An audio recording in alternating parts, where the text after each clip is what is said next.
And a couple housekeeping notes as we get going. If you're not familiar with Zoom and you look at the bottom of your screen, you will see a little microphone. You can mute or unmute yourself or join us on video. You can also open up the participant viewing window, see who else is with us tonight, and the chat. Feel free to use those throughout the webinar tonight and ask any questions you might have.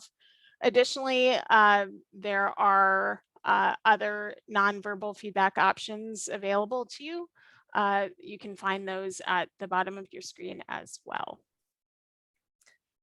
If you would like to change the view, you can find an icon button in the top right of your corner of your screen and switch between speaker or gallery view. You can also, at the top of your screen, set it up for a side-by-side view so you can see everything on one screen. Now I'm going to turn it over to our community ambassador, Michelle Swenson. Hello, my name is Michelle Choi Swenson. I'm an EdTech coach in Los Angeles, California. And today I'm delighted to introduce our guest speaker, Kathleen Fugel, creator of Scratch Pals. My students, teachers, and I were able to gain so much from participating in the Scratch Pals project that I really wanted to share the experience and the opportunity for other educators that were interested in teaching computer science education in their classrooms. So for today's webinar, we're going to begin by introducing you to Scratch Pals, share the benefits for both teachers and students, review past Scratch Pals themed rounds, and then Kathleen will walk us through the week-by-week process, and I'll share my perspective as a participant. And then we'll close with some resources, your opportunity to join our next round of Scratch Pals, and then we'll have a Q&A session where we answer all your questions. So our learning goals are: 1, learn about Scratch Pals, an initiative to create global classrooms by connecting teachers and students via Scratch. 2, consider the benefits of participation in Scratch Pals for both teachers and students. And 3, explore the week-by-week experience of teachers and students in a recent Scratch Pals collaboration. And now I'll hand it over to Kathleen. Thank you, Michelle. Here's a little bit about me. I'm a tech specialist at an elementary school in Virginia, and I am active in the Scratch educator community as well as in the CSTA, the Computer Science Teachers Association. I met Michelle through Scratch Pals, and I am thankful that she has invited me to be here and taking part in this Yes for All Teachers presentation. So let's take a look at Scratch Pals, what it is, how it benefits teachers and students, and how it works. So in short, Scratch Pals is a free teacher-led initiative to create global classrooms by connecting teachers and students via Scratch. So during a 6-week period, twice a year, Scratch Pals teachers lead their students in creating, sharing, and collaborating on Scratch projects on a given theme. And in doing so, teachers and their students connect with others around the world. So we'll unpack this initiative over the next few slides. So Scratch Pals gets its name from Scratch, which you may know is a programming language and online community created and maintained by the Lifelong Kindergarten Group at the MIT Media Lab. So it has a graphical interface with drag and drop blocks that snap together to create programs. With Scratch, all students can create a wide variety of project types. It's easy to see, well, for this reason, it's easy to see why Scratch is such a popular choice for youth programming in schools and organizations all over the world. Note, please, that Scratch Pals is not an official program of Scratch. Rather, it's an informal initiative of an enthusiastic Scratch educator. You might guess who that is. So some of the main benefits for participating in Scratch Pals include curricular integration, standards alignment, equity, and access. So Scratch Pals themes are interdisciplinary, and they help support integration of computer science, as well as the UN global goals and digital citizenship into the curriculum. Scratch Pals promotes CS for children through the versatility and accessibility and all of the expressive capabilities of the Scratch programming environment.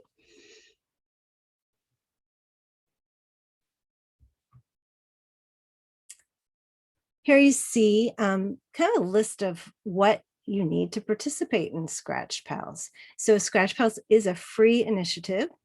It is offered to educators, including tech specialists, librarians, and others who work with students ages 7 to 14 in schools or organizations. Teachers must have a free Scratch teacher account, and they create accounts for their students. Students must have access to computers or tablets with internet connection. So the Scratch Pals timeline begins with an optional but highly encouraged week 0. And that's when teachers from around the world get to know each other. The 6 weeks that follow that week 0 are focused on student groups connecting with each other, creating Scratch projects, and collaborating with each other through supportive peer feedback. Now we'll take a closer look at how Scratch Pals participation is beneficial to student learning. Scratch Pals provides students with real-life opportunities to practice good digital citizenship. By following the Scratch community guidelines, students learn to keep their Scratch project content safe and respectful. They also practice good digital citizenship when providing their project comments to each other. And teachers, for their part, model these practices and provide sentence starters and other scaffolds.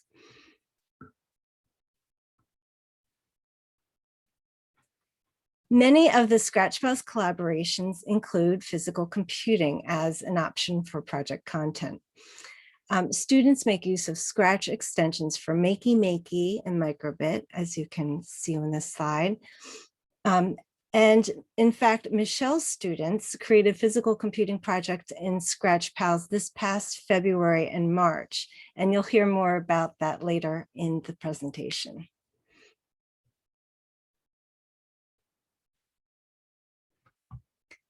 So the UN Sustainable Development Goals have been a part of all past Scratch Pals themes.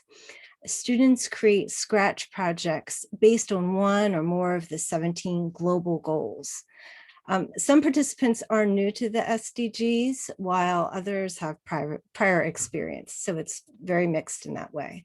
Students make use of Scratch's expressive capabilities and creative computing to communicate their knowledge, interests, opinions, and ideas with their peers worldwide. Next, we'll take a look at examples of past Scratch Pals rounds. Then we'll focus on one round in particular, the most recent Scratch Pals collaboration.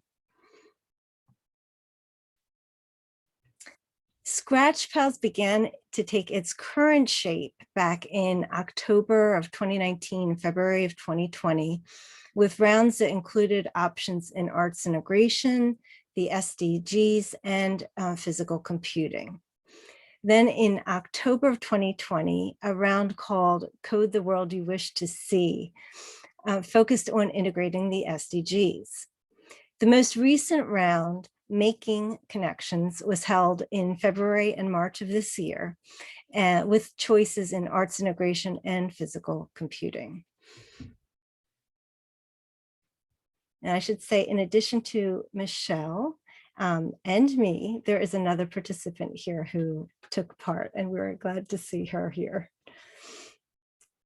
So Making Connections. Making Connections involved 34 teachers and 617 students from 10 different countries.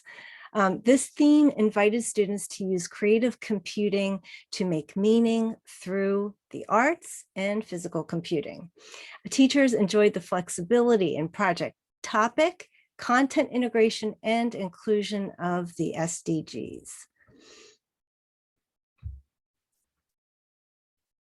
Next, we're going to take a deep dive into the Making Connections experience, looking at the teacher and student weekly activities. And for each week, Michelle is going to offer insights from her experience as a Scratch Pals teacher.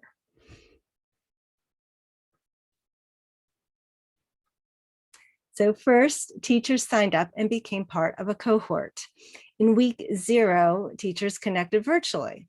So they learned about each other through video calls, Padlet, and Discord. They received instructions and resources through Scratch Pals newsletters. So during this week, I was most excited about actually seeing the Padlet map of all the participating schools worldwide. So I was able to see schools from Canada, from Italy, India, Mexico. And then we were able to create teacher Scratch projects to introduce ourselves. And so we were able to see each other's projects, and we were also able to use a comment platform within the Scratch platform to be able to basically introduce ourselves, leave messages and talk about our collaboration. And so that was the first way we kind of started that. And then Discord, which is our main way to collaborate with other educators in the Scratch Pals project. We use that for video conferencing, messaging each other, and also having a group conversation. And then once you're involved in our next round of Scratch Pals, you'll notice that some educators feel more comfortable with other platforms. And so they're free to kind of introduce other ways to communicate with you. And so one of the ways that our physical computing group communicated as well was through a Wakelet that one of the other educators introduced to us. In week 1, students were grouped by age range in collabs, as they're called. The student groups met each other through Padlet, Flipgrid, or video calls, such as through Skype. Teachers help students with this initial planning for their Scratch projects and help them integrate the arts, physical computing, or the SDGs in their planning. So this week was a little hectic for our school site, and we didn't get a chance to meet the other students via their Padlet. And I mentioned this only because, as Kathleen mentioned, this project is very flexible. So if there are things going on at your school site that you have no control over, and so you're not able to keep up week by week, that it's totally okay. And I just want to mention that as amazing as these final projects are, having the students engage in this process step by step is a really valuable experience. So you don't have to worry about keeping up with the weeks, but just having your students engage throughout the week and do as much as you can. And so for this first week, we knew that we were going to give our students some choice because they actually participated in the previous round of Scratch Pals, which is all about SDGs. So we wanted to give them a little choice over their topic. So that's why you'll see in some examples that we're going to be going over, they have different topics in their Scratch project. And we also were doing remote instruction at this time, and they didn't have a chance to get their makey-makeys. And so we had to be more flexible about when we start the actual physical computing part after the Scratch project. So we were just kind of using this time to kind of think through everything with the teacher that I was working with, and then giving the students time to kind of think about what they wanted their topic to be.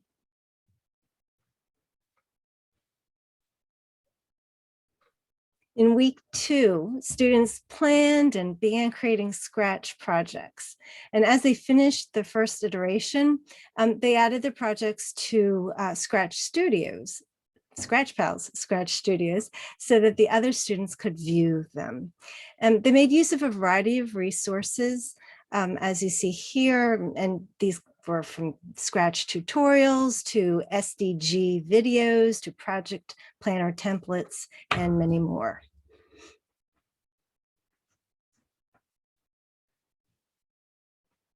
So for my students, I wanted to kind of prepare them before we actually jump into the project. So we had previous lessons to get them more familiar with the codes that we wanted them to use in the project. And so some of the great resources that I like to use are from Scratch. They're free, like Kathy mentioned. And I really like the coding cards and the video tutorials because it walks the students step by step. So they can technically actually complete the lesson or activity on their own, or you can do it as a whole class too. And then once they were kind of familiar with that, I actually created my own coding card, which is based off the creative computing curriculum. And that's a 6-unit coding curriculum that you can use that's also free. And so I knew what codes I wanted them to use. They were not limited to that, but I wanted to kind of give them a basic foundation of what they should have. And so I also use something called a starter project, which basically is I can create a project and then I can have the students make a copy of it to remix it.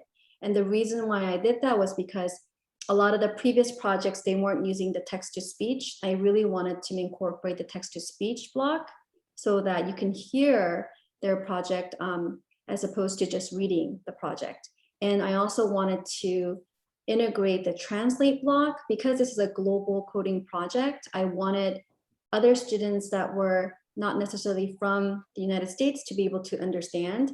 So I knew from the Padlet that there were students from Mexico and Italy and France. And so I had the students select multiple languages that they were going to translate that information into. So those are the reasons why I chose that coding card for my classroom. But it's up to you as to how you want to actually roll out the lesson with your students. Yes, I agree. Flexibility is key in Scratch Pals. Teachers are from many different places with different contexts and different needs in terms of their instructions. So I'm glad that you are providing us with that insight, Michelle. In week 3, students viewed each other's projects in the Scratch studios, and they support each other by adding feedback in the comments area of Scratch projects. They also learned about the Scratch community guidelines. If you don't know about those, I recommend that you check them out.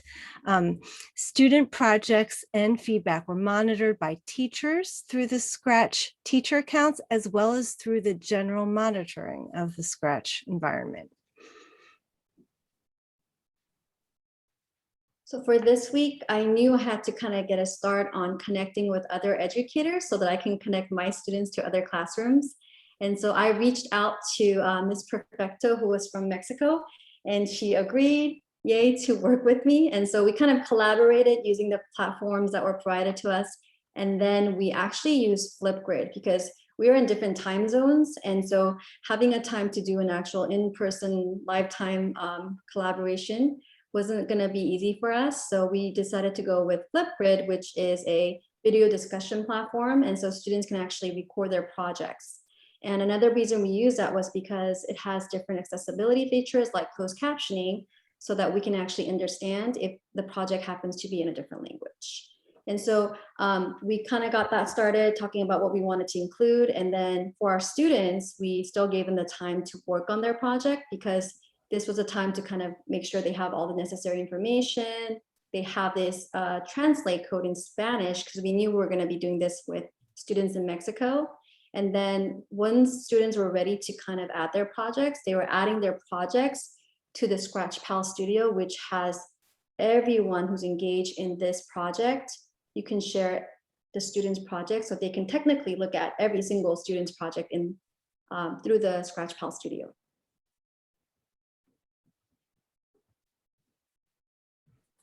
So in weeks 4 and 5, it was time for the iterative process of testing and debugging.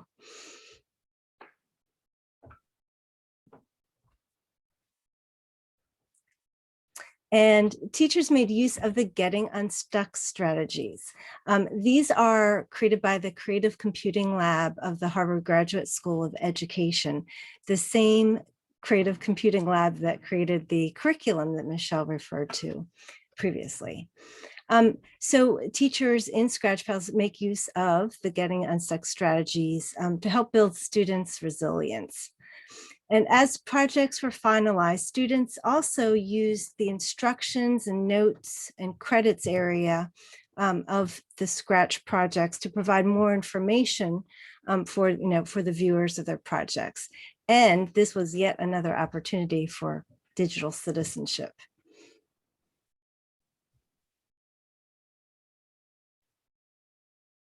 Okay, so for weeks 4 and 5, our students were ready to share their projects in Flipgrid. And so what we asked them to do was to use the screen sharing option on Flipgrid so that we can hear them as well as see their project being played.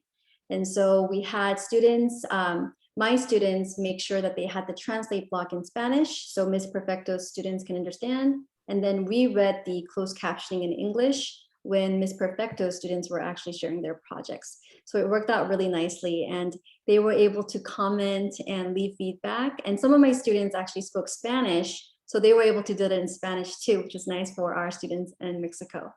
And so we're going to show you this quick video clip. Excuse us for the audio quality, but you'll get a sense of what the students were able to share out in Flipgrid. Hello, my name is Karen. I'm in 5th grade. I'm from Carson Street STEM Academy, and I did this Scratch project. The topic is about Christopher Columbus. I hope you do enjoy. Hola, soy Karen y voy a estar hablando de Cristóbal Colón.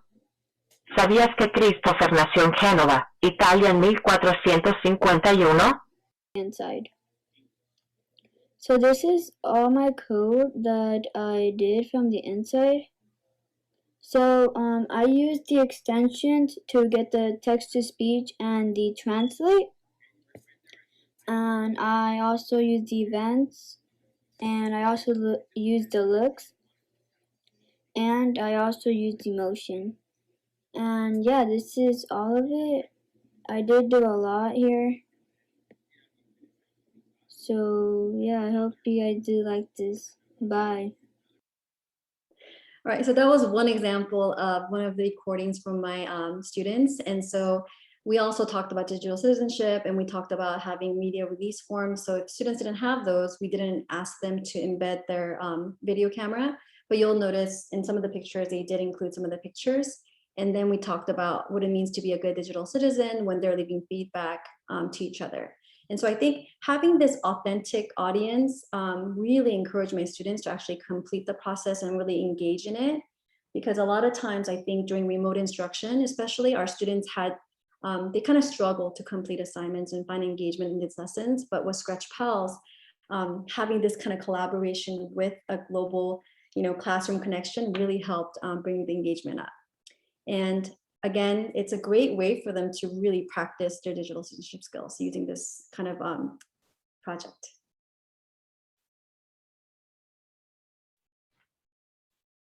Yes, and I agree with everything Michelle has just said. It is wonderful that all of this we're describing is in this authentic experience. So it's not just doing digital citizenship on worksheets. You're actually using it in a way that your peers in other countries can appreciate, and you can build relationships that way. Okay, so in week 6, students reflected on their experience. Many teachers organized a group activity for students to share reflections and appreciations with another group or groups. And these activities are sometimes synchronous, sometimes asynchronous, and could involve video calls, Padlet, Flipgrid, etc. Students were given Scratch Pals certificates, and teachers received Scratch Pals digital badges in recognition of their efforts. So for this week, we were a little behind again. We were finally able to pass out the Makey Makey devices. Our school was given the okay, so students received it. And so we had a quick lesson where they could figure out what type of physical model they wanted to use to create and connect with the Makey Makey and the Scratch project. So we give them options to draw it on paper or repurpose old stuffed animals or cardboard or cereal boxes. And so they kind of got creative, as you can kind of see some of the pictures over there. And so they were told to make a video recording and then share it on our learning management system so that we can see what their final project looked like. And so we'll show you just a Scratch final project of one of our students. But again, all of the student projects, if you want to see more of them, we're going to be sharing all of those resources at the end of the webinar, and you'll have clickable links to everything that we're going to be showing you. Thank you, Michelle.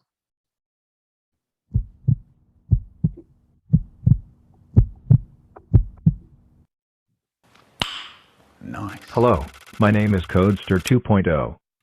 I will teach you about the species called poison dart frogs. Did you know that there are over 170 species and 13 genera of poison dart frogs? No, that's a lot of Frogs, am I right? Another interesting fact about poison dart frogs is that they have poisonous skin. The colors on their skin warn predators to keep away from them. I would also like to add that poison dart frogs live in the rainforests of Central and South America. I was surprised when I found that poison dart frogs' tadpoles are omnivores. I hope you learned something on this project. Okay, so in this project, you can kind of already see the personality of the student. And so what's great about Scratch is it really opens it up for students to really show their personality. They're able to kind of use the characters that they want. And you'll notice that he added additional codes in there. So they're not limited to the codes I shared on the starter project, but they can actually include more projects in there. So take a look at our Scratch Pals studio to see more examples of student work. And that'll help you kind of get started for the next round of Scratch Pals if you join us.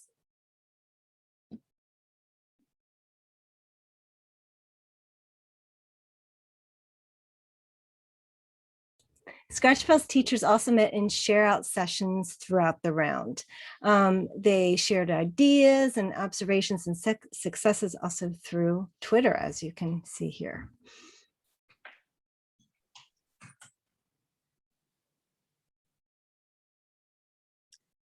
Before I start talking about this part of the slide deck, I wanted to mention Kathleen also sends stickers. So that's one of the incentives for teachers too. And so for the teacher part, I told Kathleen this, but I thought this was one of the most like awesome things that happened to me all year long, both professionally and personally. It was a highlight for me this year. It was great just to see my students so engaged, and they were able to just create and share and collaborate with students globally and really collaborate on this project together. And for me personally, it was amazing just getting to meet Miss Perfecto that I was working with and seeing her face on the Discord video call, as well as like talk to educators from Italy, India, France, like Canada, and of course Kathleen. And if you were in that call, you were like just amazed at just the kind of experiences and the share outs and just the different languages. We had one teacher actually translating for another teacher. We mainly spoke English, but it was just so cool to see that collaboration going on, that share out and reflection time. So it was just a very incredible experience for me and something I've never experienced as an educator all these years. So thank you, Kathleen. Wow, thank you, Michelle. Thank you so much for what you've just shared. That is really meaningful. And I have to say too that just being in those video calls with a relatively small group of teachers, but knowing that those teachers represent 6 or 7 or even 8 different countries is pretty special. So I think it's hard to think of another program where you can have that kind of, genuine meeting and getting to know educators from around the world. And you can promote computer science with students and build all sorts of wonderful skills at the same time. So yes, thank you again, Michelle, for sharing those reflections. Next, we are going to wrap up this presentation with upcoming opportunities, Scratch Pals and Scratch resources, and Q&A for any questions you might have. So mark your calendars. The next round of Scratch Pals is planned for October and November of this year.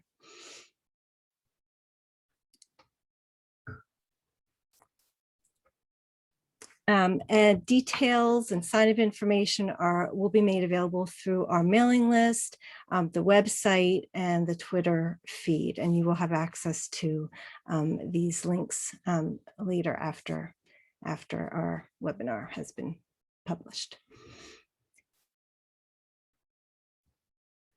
And so these are some additional Scratch resources. Everything that you see underlined is a hyperlink. So when you click on it, it takes you to the actual site. So we have the Creative Computing Lab site that I mentioned as a resource that Kathleen also shared, the tutorials, the collab studios, coding cards. So you have resources galore here to start and get ready for the October 1st round of Scratch Pals Team Round. And so some things to do while you're just enjoying your summer break and getting used to, you know, kind of preparing for next year. So now we have some time for a little Q&A. If you have any questions and want to put them in the chat, or we're a smallish group, so if you want to unmute yourselves and speak up. Looking through the chat, there's a question earlier about finding the Glows and Grows feedback strategy resource. Was that one of the links that you had, or can that be directed? You know, I can actually add that to our slide presentation at the end. It's just something that I think I've used for other lessons that I've kind of incorporated it into this one. But it's just a set of, and I have sentence starters too, if you wanted to use that with your students. Thank you. This is Cindy Hundley. My camera isn't working on my computer, but I've actually participated with Kathleen several times. But what I did want to say is there was a computer class offered by Harvard about Scratch, Introduction to Scratch. And if you haven't done that, that was very helpful. I felt like I'm a little better prepared for the Scratch Pals coming up. And Michelle, I wrote down a bunch of your ideas because those were great too. So thank you. Yay. Right, that was the programming, introduction to programming with Scratch. It's available on edX, and we can provide this later with the other resources. But edX, it's a Harvard CS50 course, but it's a short one focused just on Scratch, and I've loved it too. So Cindy, thank you for making that plug for wonderful preparation, for a wonderful course.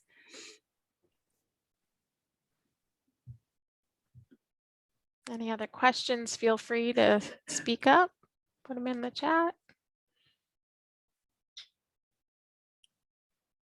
And the other thing perhaps to add about the resources is there are weekly newsletters that go out about Scratch Pals to participants, and it is an opportunity to share resources, whether they come from me or from participants. So something like the Glows and Grows, that could be included, as well as, you know, the starter projects, templates, and things. We like to share resources in our Scratch Pals community.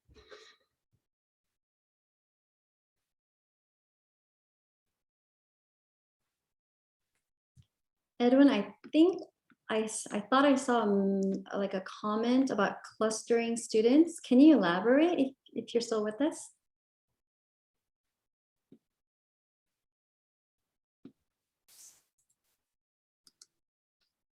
Cluster students?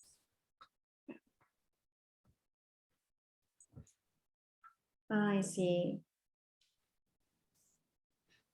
We do cluster students by age groups so that we have, again, it's from 7 years of age to 14 for students. And we usually have, you know, in the US if you think of the US grading system, we have, or the grades, we have second and third graders together, fourth, fifth, that sort of thing, sixth through eighth.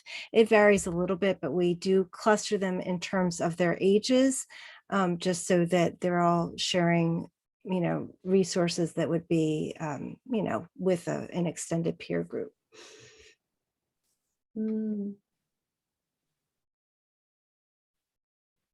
So I saw a large text message real quick. Okay. So I do want to kind of address that point too. For my students, we have varying ability levels in terms of Scratch too. And so what I try to do to kind of facilitate was the coding card reserved specifically for that reason. I gave them like step-by-step directions that were very clear, and they had the visual directions. So technically using only those specific codes and the starter project, they were able to create their project. But for students who wanted it a little bit more or needed a little bit more of a challenge, I would include on the bottom, need more, and then give them additional ideas for them to include more animation to their project or add sound effects. And so that's one way I think you can kind of differentiate for like different groups of students. And the coding cards, I think, really help too. So once they're done with the basics, you can give them additional coding cards to kind of look at to include more animation to their project. So there's a question here also of could an informal educator work with a group of students over the summer? Yes, I had no CS background. And so I kind of learned as I went. And what's great about those resources that Kathleen shares is that there are step-by-step directions. And honestly, if you give those to the students, like the video tutorials and the coding cards, they honestly don't really need the adult teaching them any types of coding skills. Like they're able to follow along. And if you're a teacher in the classroom and you wanted a group of students, like honestly, they'll catch on faster to how these things work. And so you just kind of, facilitate the process. And honestly, you don't have to have any background knowledge. Yes, I agree, Cindy. The kids get it faster than the adults do. And they'll show you things that you didn't know. And in terms of the official, Scratch Pals collaborations, we have done February, March, and October, November for a few years now. And we'll probably continue in that pattern simply because they seem to be times when educators from different countries are able to participate, not everybody. But so far we don't have a summer program, but isn't that a nice idea? That would be fun. That would be fun. But all of these resources is true. It's great to make use of the Scratch and Creative Computing Lab resources to do a more informal program over the summer.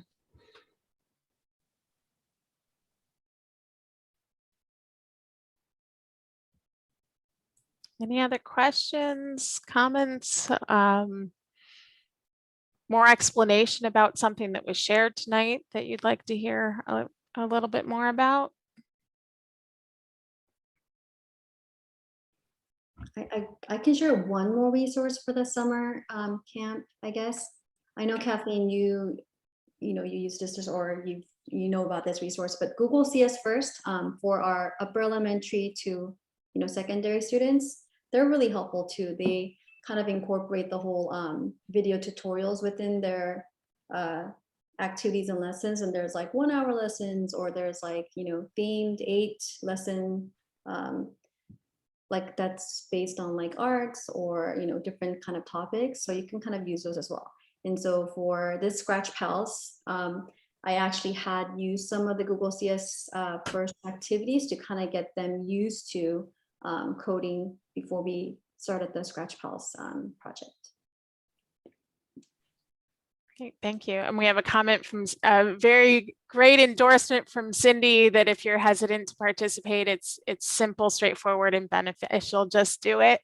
So what a great great endorsement, great way to finish up. If there's nothing else, anything else, Kathleen or Michelle, that you want to share?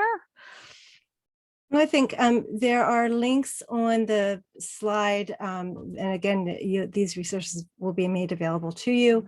But on the Scratch Pals resources page, there's a link to the website. There's a link to the mailing list. So you or anyone else interested can sign up for the mailing list and get information that way. There will be information about the October-November round as we get a little closer to that time. And then our Twitter feed, which is simply at Scratch Pals, which is another way to follow our news. I highly recommend being on the mailing list because you get like a very thorough explanation of what happens week by week with all the clickable links that you need. So if you're interested, please go to that mailing list and sign up. Great. Thank you. Thank you, Michelle. Thank you, Kathleen, for sharing such great information. As we mentioned, the recording will be available on our website coming up in the next few days. We'll also share it via our social media, Twitter account. If you're not already a member of CS for All Teachers, it is free to join, connect with other CS teachers across the country. We have these great webinars, other teacher provided resources on the website. So please, if you're not already a member, hop aboard, and our URL is at the bottom. And then connect with us on Twitter. And that is all we have for tonight. Thank you so much for joining us. Everyone who participated, Michelle, Kathleen, again, thank you so much for sharing your information and knowledge. And with that, have a wonderful evening. You can find all the resources on our website in a couple days. Thank you so much and have a great evening.